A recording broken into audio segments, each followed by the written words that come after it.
Evan Smith for FightCornerNews.com here with legendary judge again, Harold Lederman. What's going on, Harold?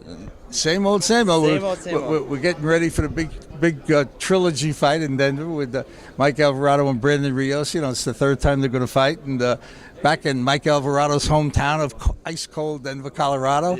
Yeah. So, you know, looking forward to that next week. Yeah, that's going to be a great one. So we'll talk about that in a second. But I just want to get, since you're such an experienced judge, you've judged so many fights for so many decades now. And you actually played a big role in the Ali Norton fight a couple of years ago. Obviously, you've been watching me on HBO. They blamed it on me on HBO on ESPN. But to tell you the truth, yeah, it was huge controversy, the third fight that I judged.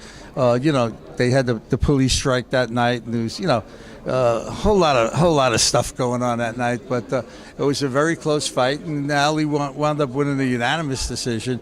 The other judge, Barney Smith, had it the same way I did, 8-7, and Arthur McCanty, the scoring referee that night, had it 8-6-1 Ali. So, it wasn't only me, I'll put it to you that way, but it was close, it was controversial, and everybody always talks about Ali Norton 3, but, what are you going to do? So, I mean, that's just on the topic of controversy. There's a fight a couple weeks ago with a lot of controversy with the Bradley Chavez fight, and also just in general in the sport of boxing, it seems like, it's amazing how three people, can see the fight three different ways. Can you just tell us about that as, being a judge yourself?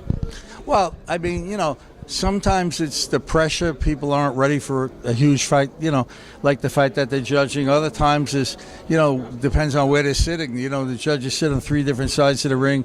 A lot of times you get blocked by the referee. You don't see a punch, or if a guy's back is getting in your way, or if the referee's in your way. So, there's all kinds of factors that play into it. But, I've always found that in the high-profile fights that people talk about, if they would only assign three judges from anywhere, in other words, not pick three judges from a sanctioning body or where they live, like Nevada used to use all Nevada judges in high-profile fights, and it's not fair.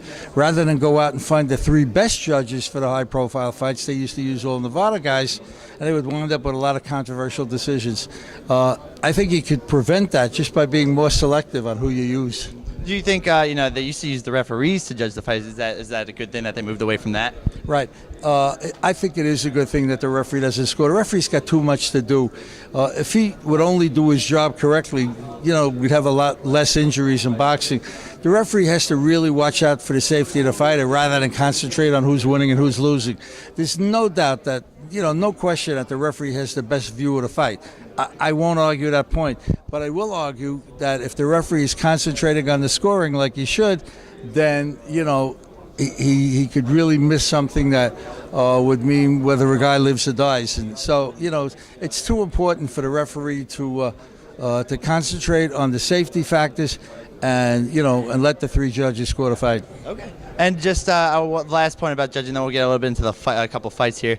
Just you bring such an exuberance to the to the ringside when you do the OK Gym, and I gotta tell you something, like what motivates you to say those type of things? Easy answer. I love boxing. If you love it as much as I do, and I've been around it a long time, you get very enthusiastic about boxing. I always do. Okay.